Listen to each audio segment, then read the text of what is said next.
Hi everybody, my name is Maura Black. Today we're talking about 100% ratings for PTSD disability conditions. PTSD stands for post-traumatic stress disorder. It's a mental health condition that can affect people who have witnessed or experienced a distressing, shocking, or otherwise traumatic event. And unfortunately, many veterans do experience PTSD due to their military service. And many veterans are service-connected for their PTSD. In other words, there's many veterans who applied for PTSD benefits and VA has recognized that their PTSD is due to their military service. Common examples of PTSD symptoms, although this is not an exhaustive list, include re-experiencing the trauma through recurring memories, flashbacks, or nightmares, avoidance of certain triggers of the trauma, including people, places, hyperarousal and hypervigilance are common, irritability, aggressive behavior, social impairment, relationship difficulties, anxiety, depressive symptoms, all of those can be common.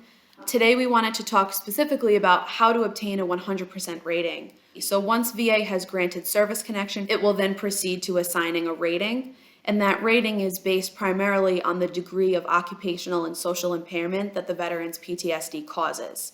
For the 100% rating criteria, VA uses the standard of total occupational and social impairment, meaning that the person's PTSD symptoms are so severe that they cause total impairment or a total inability to function under the conditions of daily life. VA has a list of symptoms that they include in the rating criteria that lists the type of things that might be common in persons experiencing total and occupational social impairment, including gross impairment in thought processes or communication, persistent delusions or hallucinations, grossly inappropriate behavior, intermittent inability to perform the activities of daily living, and really VA is going to be looking at more than just an intermittent inability. So things like the inability to maintain personal hygiene or conduct mundane daily tasks. Disorientation to time and place is another thing that is sometimes common with the 100% PTSD symptomatology, and memory loss for common things like the close names of relatives or key locations in the veteran's life.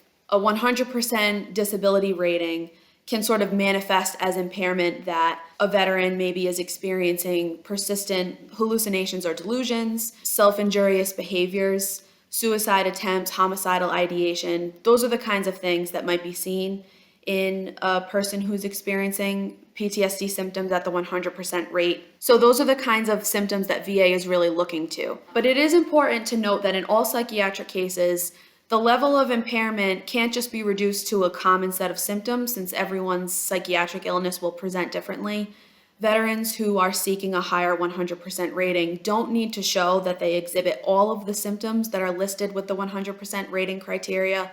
The key phrase is that total occupational and social impairment measure that VA uses. So even if your symptoms don't specifically align with the such as list in VA's regulation, any evidence that demonstrates the severity of your PTSD is going to be very helpful to showing why you meet the total occupational and social impairment measure that VA uses. Doctor's notes describing the severity of PTSD, lay evidence describing the way in which your symptoms present, all of that can be very helpful, and keeping in mind it has to establish that total occupational and social impairment. That is what VA relies on the most to get to the 100% rating criteria. We have plenty of more information on our website, on our blog, and in our YouTube videos library, so please feel free to check those things out, and thank you so much for joining us today.